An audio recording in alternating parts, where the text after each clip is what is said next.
Happy New Year's Eve, everybody, and I hope you're excited for the new year. I still gotta get used to staring into the camera, so don't pick on me. Thanks for helping me grow my channel from 1.7k to 2.1k in around a week. There's really no better feeling out there for a YouTuber than just having a really successful week. Today's New Year's special is a compilation of some of the best and most successful YouTube shorts that I uploaded in 2022, and before I begin, I just want to say 2022 has been the best year of my life so far thanks to this channel, and I really believe that. I made well over 100 shorts this year, and I enjoyed making each and every one. So I gathered around 25 minutes of some of my favorite YouTube shorts that I've made throughout the year. Before we get to the rest of the shorts, there are two in particular that I want to talk about first. So this video I'm about to play is one of my first YouTube shorts ever, and in fact, it's the first video I ever made to get 1,000 views. Don't worry, it's like under 30 seconds long.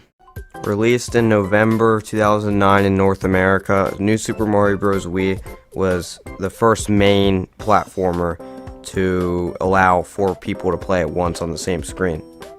Not saying you should do that. If there's one thing this game has taught us, it's don't trust anybody, including your friends.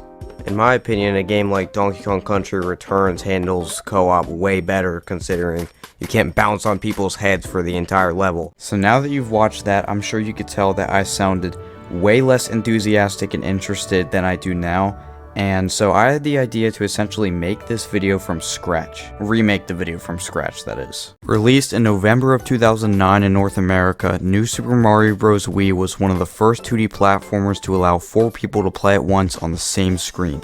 Not saying you should do that. If there's one thing this game's taught us, it's don't trust anybody, including your friends. In my opinion, a game like Donkey Kong Country Returns handles co-op way better, considering you can't bounce on each other's heads for the entire level. So I remade this video because I thought it was just cool to see how much I improved at entertaining. Obviously, I still have much to improve on, but it's great to see a ton of progress. Anyway, on to what you came for, the shorts compilation. Enjoy. No, it's when Aaron's the ghost. That's when the. Wait, how do you let that happen? Yeah, Aaron, you suck. Oh! You said suck and then die. Yeah, Aaron, you suck. Yeah, Aaron, you're terrible. Hey, I didn't have any battery left for sure. Released in November 2009 in North America, New Super Mario Bros. Wii was the first main platformer to allow 4 people to play at once on the same screen. Not saying you should do that. If there's one thing this game has taught us, it's don't trust anybody, including your friends. In my opinion, a game like Donkey Kong Country Returns handles co-op way better, considering you can't bounce on people's heads for the entire level. Breath of the Wild has been out for 5 years now, so you'd think everything would be discovered, right? The truth is, there's actually hidden chests that I've not seen anyone cover yet. For this secret, you'll want to head to the Gerudo Highlands, and you'll want to go west of the statue of the 8th heroine. If you've already activated the shrines in the Gerudo Highlands, it's a lot easier to travel here. Once you teleport to one of the shrines, head north until you get to the statue of the 8th heroine, then you want to go west. Once you're at the location that's marked, this is what you should find.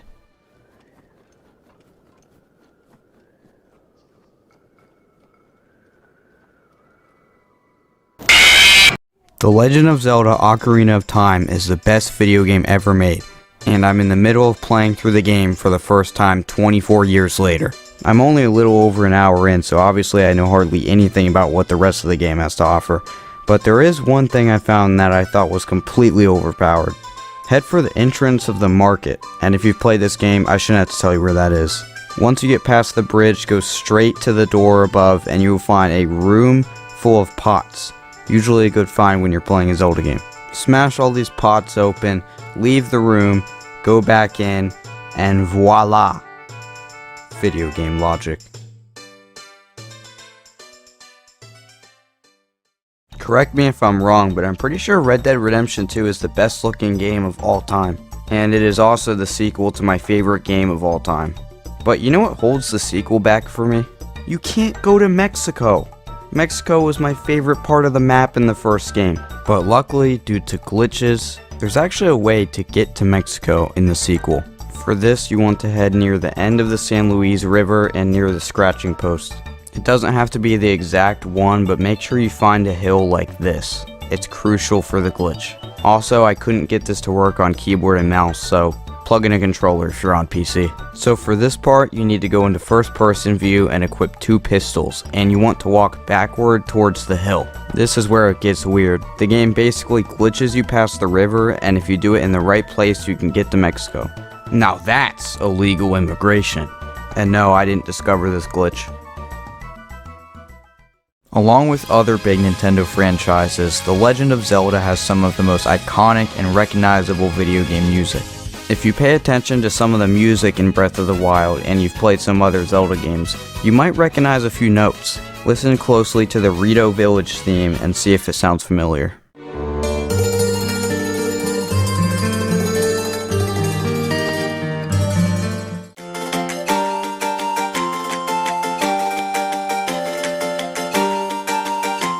And there are a ton of these mini Easter eggs inside of Breath of the Wild's music.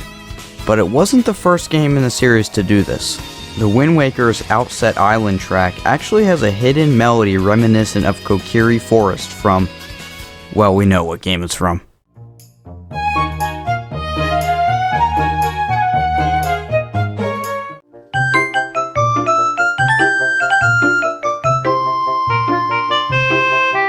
In yesterday's video, I covered some secrets hidden within Zelda music that you probably didn't know.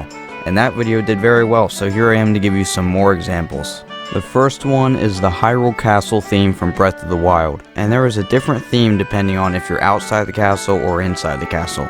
If you're inside, you can hear Zelda's lullaby at one point in the track.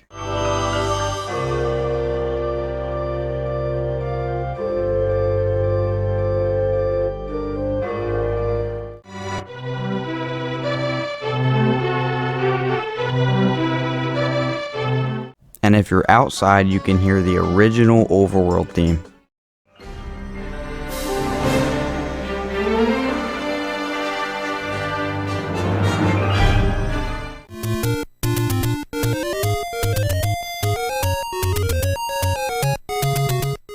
So yeah, this is pretty well known, but still pretty awesome. Recently, I was in a 7-hour car ride, and I needed to find something to kill time. And honestly, I found something so amazing, I could have asked my parents to drive slower. This app on Google Play called Video Game. It's an emulator for your phone, and it works great. With this app, I was able to play games like Mario 64, Link's Awakening, Pokemon Heart Gold, Ocarina of Time, and much more incredible games. And the emulators are pretty good too. You have up to like 9 save slots, and games like Ocarina of Time look better than the original did. Now, I don't know the legality of this thing, considering I'm a 16-year-old blithering idiot. However, I wouldn't be surprised if this app gets taken down in the future. Also, this app supposedly supports wireless controllers, but I haven't tested it yet. Also, I have an Android, and I have no idea if this is on Apple. Check it out and see. I finally got to play The Legend of Zelda Skyward Sword via the Switch version of the game. And I just have to say, for a game unanimously considered to be the worst 3D Zelda game, it sure is absolutely incredible. I guess that just shows you how quality the series really is. I didn't have the highest expectations going into the game because of what I've heard, but no matter what my expectations were, 4 hours in, they were surpassed. First off, this game looks amazing in HD. And while the controls are not good at all, I knew that going in, and I still like the unique combat system in the game. Although I still haven't really figured out how to properly use the shield. The puzzles in this game is my favorite part of the game so far, and the dungeons I've done so far were very fun to go through as well. All in all, I got this game for $30, but I would have paid $60 if I knew it was this good. So Sharky asks, where did you get that shield in the beginning? And Steve Anderson asks, how you get classic Link suit. So these comments were both talking about the footage on screen where I am wearing the Wind Waker armor set and the hero shield. So I'm gonna try and answer both of you guys' questions. I got these using Wind Waker HD amiibos, but there's one problem. The price of these things are absolutely ridiculous. However, it's possible to get access to all of the amiibos in Breath of the Wild for only around $15. These are unofficial amiibo cards that I got off eBay for $15. They have all of the in-game features you need them for, so scan the back of the card and it works just like any other amiibo. So to answer your guys' questions, this is how I got these items. So if you don't want to have to sell your card to get the figurines, just do what I did, but make sure you buy from a seller that accepts free returns. My cards work, but I can't guarantee yours will. In a recent video, I talked about how Link from Breath of the Wild is the only hero in the franchise to be right-handed. And technically I wasn't right, because as New Earth points out, Link is right-handed in Skyward Sword. However, there's a big reason why. Skyward Sword on the Wii was originally developed for motion controls, which is why you can use motion controls on the HD version if you use Joy-Cons. Or you could use the Pro Controller and experience hell itself. So since around 90% of people are right-handed, they had to make Link right-handed, because if they didn't, the controls would somehow be even worse. I got another comment from Green Tea saying that there's a left-handed mode in the game, and I tried to look for it on the HD version, but I couldn't find it. Maybe it's only in the original. So what point am I trying to make here? It's the Wii Remote's fault that Link is right-handed. 2010 was known as the 25th anniversary of Mario, I think. And to celebrate, we got Super Mario All-Stars on the Wii. You heard that right. For the 25th anniversary of Mario, we got a port of a SNES game. Good thing the game's still fun. On the back of the case it shows the different control methods, but there's one in particular that isn't specified on here, and that is the NES controller. Your ears are not deceiving. This is an original NES controller from the 80s, and this is one with a Nintendo Power sticker. You obviously need no introduction to this iconic controller. But what if I told you this Wii game supports an original NES controller using this adapter that's meant for the NES Classic? Use this adapter to connect both the NES and the Wii controller, and you should get something that resembles a big mess. And it works. And no, I don't know how either. All I know is this is awesome. The Legend of Zelda Ocarina of Time is one of the most iconic games ever made, and it's iconic in the case that it is unanimously considered to be the greatest video game ever made. But is it really still the best video game? Some might argue it's not even the best Zelda game. And we're talking about the original game, not the 3DS port. The OG version looks great for an N64 game, but that's like saying a dog turd smells good for a pile of feces. The game's graphics have aged terribly. The low frame rate and the poor visuals makes this game a little hard to go back to, if it wasn't incredible otherwise. This game has some of the best puzzles I've ever seen, it has fantastic music with some of the most iconic tracks ever, and the combat is still fun. So in my opinion, this game will always be the best video game ever created. The Nintendo Switch has been out for over 5 years, and there have been a lot of Pokemon games on the system, and more on the way. The problem is these games look like they're from 2002. No disrespect to the Wind Waker. It seems like Game Freak is just not good at making graphically impressive games. In my opinion, the Pokemon titles on the Nintendo DS and the Game Boy Advance are prettier to look at than the games we've gotten recently. So that begs the question, is Pokemon better as 2D sprites as opposed to 3D models? Let me know what you think in the comments. Video game graphics matter a lot. Here's why. Graphics have evolved dramatically throughout the past 40 years. We've gone from 8-bit masterpieces like The Legend of Zelda and DuckTales to 120 FPS 1440p terrible sports games. Now obviously that's a joke and not a fair comparison at all. But why do people keep saying that graphics don't matter? Sure, the best video game ever made, Ocarina of Time, has poorly aged graphics and frame rate, but that doesn't mean graphics aren't important. Ocarina of Time is rated so highly because every other aspect of the game is flawless and it's an iconic masterpiece. In this case, the fact that the graphics are bad means absolutely nothing. When I think of games with amazing graphics, I think of two of my favorite games of all time, Red Dead Redemption 2 and Ori and the Will of the Wisps. These games wouldn't be nearly as enjoyable if it weren't for their stunning visuals. Graphics are one of the key factors in the quality of a video game, and that is why Terraria 1.4.4 has added a ton of new items, and if you combine a bottomless water bucket and 10 Luminite bars, you're going to be able to craft the bottomless shimmer bucket. It's a brand new liquid in the game with a lot of cool characteristics, including the ability to return an item like the cell phone right here into the items that crafted it. It's basically undoing the crafting of the item, and that can be very useful. I cannot tell you how many times I've accidentally crafted something when I was trying to craft something else. So this liquid is great. So now it's time to see what happens when I throw the ultimate weapon, the Zenith, into the shimmery lake.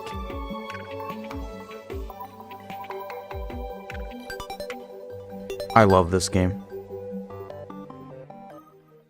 Terraria 1.4.4 has added a ton of amazing changes and new items, but I think my favorite out of the bunch are 3 items that aren't even really important, but it's just awesome to see these in the game. I'm talking about 3 items from Stardew Valley. I covered one of them in the last video, that being the blue chicken egg, but I recently found out there is a new item you can fish up called Joja Cola. It's an iconic item from Stardew Valley, and if you take the Joja Cola to the Dryad, she can purify it, and you will see this. A Jumino from Stardew Valley will appear straight out of the portal to the Stardew Valley dimension, and you will be given a star drop. It's a pet that summons a pet Jumino. I was never expecting to see these 2 games collaborate, and even if it's just for a couple items, it's still pretty cool. The Terrorblade is Terraria's most iconic weapon, at least I think it is. So when Realogic announced that the weapon was getting reworked in 1.4.4, I was worried. Fast forward to the release of 1.4.4 and I can now say that I really like the new Terrorblade. The beam looks amazing. However, I'm still gonna miss the old Terrorblade. I really liked how the Terrorblade was so fast that you could barely even see it. It was a defining trait of the weapon for a while. The new Terrorblade has had its speed bumped down by quite a bit. I'm also gonna miss the beam. The new one is better in every way, but you have to understand, I've been using this Terrorblade for over half a decade. This weapon is the embodiment of nostalgia for me. The Goblin Tinkerer is one of Terraria's most important NPCs, because he allows you to reforge any weapon into a better variant. That is for a price. But the thing is, this NPC might actually be useless in the newest update 1.4.4. You know that new liquid everyone's talking about, myself included? It's called Shimmer, and it has a lot of unique capabilities. And once you find your natural aether biome in a new world, you can set up a crafting station and get free reforges using the Shimmer. Let's take this Zenith for example, and I feel like I'm always taking the Zenith for example, but it's a normal Zenith and we're gonna throw it in the pool and get the previous variants. Then we go ahead and recraft the Zenith, and boom, it's a pointy Zenith. This means you can get an infinite amount of free reforges, and this is an absolute game changer. But it'll probably get patched. Why does Nintendo treat this Mario game so badly? Super Mario Galaxy 2 was released for the Wii in 2010, and it's tied with Mario Odyssey and the original Super Mario Galaxy for the highest rated Mario game of all time, at least according to Metacritic. So now you must be thinking, why would Nintendo purposely ignore this all-time great Mario game? And we really don't know why. Nintendo never celebrates the success of this title, and they sometimes leave it out of official timelines. But the final straw was when they didn't include the game in Super Mario 3D All-Stars.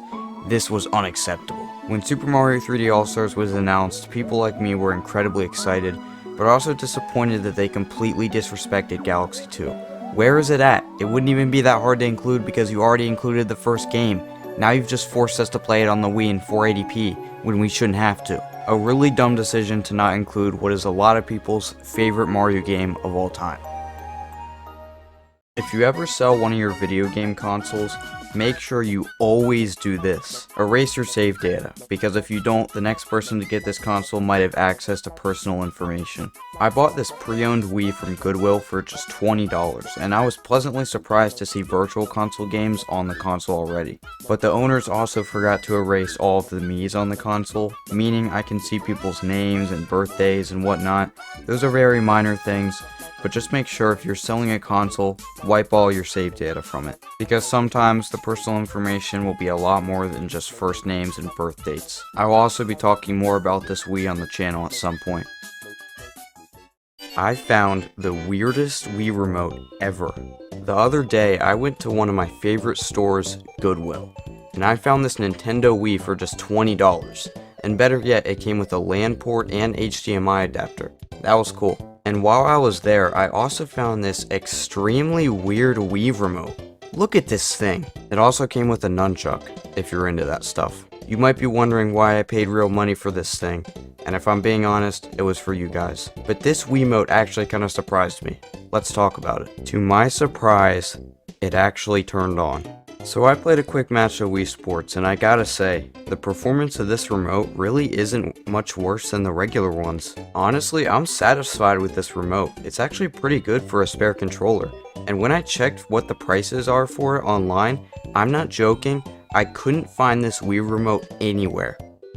Red Dead Redemption and Red Dead Redemption 2 might be the best video game duo of the 2010s, but I'm a little bit biased. These games may have not had the best controls, but they have stunning visuals, immersive soundtracks, and incredible stories.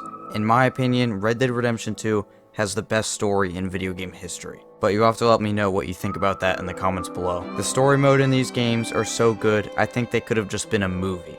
Now these games are both super fun besides the story, but man, Rockstar just makes the best stories. Mario Kart is a very solid franchise. There's not a single bad game, and for a casual multiplayer franchise, that's pretty rare. One of the best Mario Kart games is actually Mario Kart DS. It has great original courses, great gameplay, and it also looks great. Well, it looks good for the DS. As you probably already know already, the Nintendo DS has two screens, one on the top and one on the bottom. This Mario Kart game utilizes the bottom screen by giving you a mini-map, and let me just say this mini-map is amazing. So amazing that you can actually play the entire game and win without looking at the top screen. Don't believe me? Let's do it then. Hollow Knight is a 2D platformer-like adventure game with great art style and overwhelmingly positive reviews. I asked you guys in a community post if I should get the game. Over 100 people voted, 80% of you guys said it is a must play. So when I saw this game was on Steam, let's just say I contributed to the economy. I've played around an hour and a half of the game so far, so this video isn't really a review, but more of a first impression. That being said, this game is a blast. The art style is the thing that sticks out the most, but the combat and platforming is very enjoyable as well. I've done 2 boss fights so far, and they aren't anything too spectacular, but they are solid boss fights, and I'm glad this game has some. So yeah, I will continue to play this game. I'm planning on beating it, and maybe I'll make a follow-up when I do. Hollow Knight is an excellent game, and I'm currently playing through the game for the first time. I love this game so far, and I made a video a couple days ago talking about my first impressions, and one of the things I brought up in that video was the bosses in this game. I've done around 5 or 6 now, but from what I gather from you guys, there are a ton in this game. From the boss fights I fought at the time, I said I thought they were good, but nothing special. But yesterday I fought the Mantis Lords, and this is actually one of my favorite boss fights in video game history. This fight is so ridiculously fun to do. These Mantis Lords are like ninjas that dash all over the place, but there's these tiny details purposely left out that allow you to predict their moves. If you have good enough reaction, that is. Once you finish off the first one, the other 2 come at you at the same time. And this is where the fun begins. I died around 3 or 4 times at this boss fight, but I wasn't even mad. I was enjoying every second of it. So let's just say I underestimated the boss fights in this game. Here, let me pick you up. No! I'm not gonna do anything, I just wanna beat the level! Oh. What do you... No, dude, you were supposed... He survived! Dude, you were supposed to grab onto the vine. I don't know how to do that! Hold 1! Hold 1! Oh, Whoa! no, I've never seen that. He just killed all 3 of you! Stop! Stop! But I am. No! I bounced on top of everyone. Dang I'm it. dead. Zachary, I saw that! I'm dead now.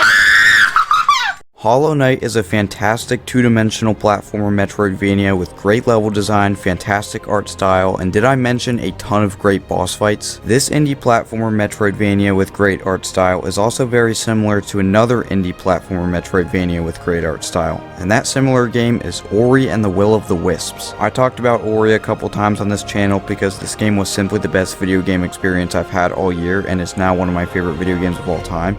But which game is better than the other? Let's start with level design. I gotta give this one to Ori because I think this game just has better platforming. Moving on to soundtrack, and both of these games have great ones, however Ori's is without a doubt better. Ori also wins the story category with its incredibly emotional storytelling. However, I think Hollow Knight wins in areas like combat, bosses, gimmicks, and exploration. So let me know which game you think is critically better in the comments below. I have a massive confession to make. I've been playing Terraria for over 7 years, and I have never played a single Terraria mod. Now before you rightfully make fun of me for this, I do have my reasons. 1. I almost never run out of things to do in vanilla Terraria. I go through Terraria phases, and let me just say I haven't completed everything the game has to offer, so I just never had the lust for downloading a mod. 2. I have over 1,000 games. What makes me want to play this one? I know there's some great mods out there like the Calamity mod, but I just never set aside time to play these. So let me know how embarrassing this video is in the comments below.